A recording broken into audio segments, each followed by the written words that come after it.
Assalaamu calaykum ku soo dhawaada janalka maalmaha. Waxaan idiin soo gudbinaynaa qiso cibro qaadasho leh.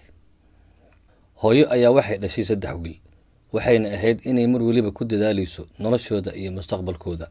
Markii ay 3dii wiil weynaadeen ayay mid waliba u guurisay gurigoodna dejisay.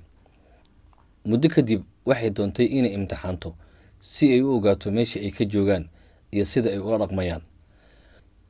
Maalin maalmaha ka mid ah ayaa hooyadii waxay soo boqotay wiilasheeda midkii ugu weynaa gurigiisa. Halkaas ayayna habeenkii jiifatay. Markii la gaaray salaadii subax ayay waxay ka codsatay wiilkeedii xaaskiisii inay u keento biyo weyse qaad ah. Markii ay u keentay biyihii ayay ku weyse qaadatay, kadibna salaadii ayay dukatay. Markii ay salaada ka baxday ayay biyihii waxay ku shubtay sariirtii ay ku jiiftay. Gabadhii ayaa waxay u keentay hooyadii shaah. Kadib hooyadii ayaa ku tiri gabadhaydii sida aad ogtahay dadka waayeelka ah xaaladooda. Xalay markii aan jiiftay waan isku kaadiyay. Xaaskii ayaa aad u carootay. Kadibna suxun ayay u caysay hooyadii. Waxayna ku amartay inay dhaqdo firaashka sidii uu ahaan ay ka dhigto. Mar dambana aysan arrintan oo kale ku sameyn gurigeeda. Hooyadii waxay dhaqday maradii sariirta ayadoona caradeeda isku celinayso. Kadib waa ay ka soo tagtay. Waxayna soo aaday wiilkeedii labaad gurigiisii. Waxayna ku samaysay sidii oo kale. Xaaskii ayaa iyadana sidoo kale aad u carootay. Dhiiggeedana 100 uu gaaray. Waxayna u sheegtay ninkeedii ay ku tiri ma u jeedaa hooyada waxay uga samaysay.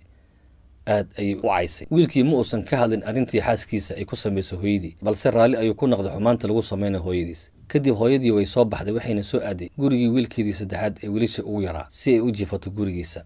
Waxayna ku samaysay sidii ay ku samaysay labadii wiil gurigoodii oo kale. Markii uu waaga bariyay oo gabadhii wiilkeeda qabay ee u keentay shaah ayay waxay ku tiri gabadheedii xalay arrintan ayaa qabsatay.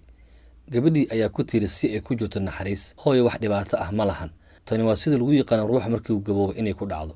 Meeqa sano ayaan dhabtiina ku soo kaadin jirnay innagoo caruur ah, idinkana aad noo sabri jirteen. Kadib gabadhii waxay dhaqday firaashkii wayna carfisay.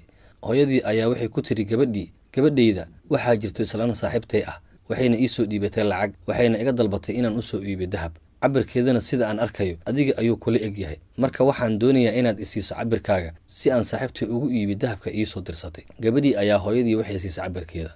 Kadib hooyadii way soo baxday waxayna soo aaday suuqa dahabka lagu iibiyo. Waxayna lahayd hooyadani lacag aad u tiro badan. Lacagteedii oo dhan ayaa waxay ku soo iibisay dahab aad u fara badan. Kadib waxay gurigeedii ugu yeertay wiilasheedii iyo xaasaskii ay qabeen. Waxayna soo bixisay dahabkii soo iibisay aad u fara badnaa. Waxayna uga qisootay arrintii ay ku samaysay mid waliba. Waxayna u sheegtay inaysan sariirta ku kaadin, balse biyo ay ku shubtay. Ayna doonaysa inay ogaato meesha ay ka joogto. Kadib dahabkii ayay waxay u labistay xaaskii uu qabay wiilkeedii ugu yaraa. Waxayna tiri tani waa gabadheedii runta ah. Ayada ayaan la noolan doonaa markii aan gaboobo ilaa aan ka dhimanayo. Labadii xaas ayaa aad u naxay. Waxayna ka shalayeen wixii ay ku sameeyeen sodohdood. Allah subxaanahu wa tacaala wuxuu leeyahay samafalka abaalmarkiisu waa samafal kaliya. Waad ku mahadsantahay daawashada janalka maalmaha. Haddii aad ku cusub tahay fadlan subscribe dheh si ay kuu soo gaaraan waxyaabaha cusub aan soo dhigi doono. Mahadsanid.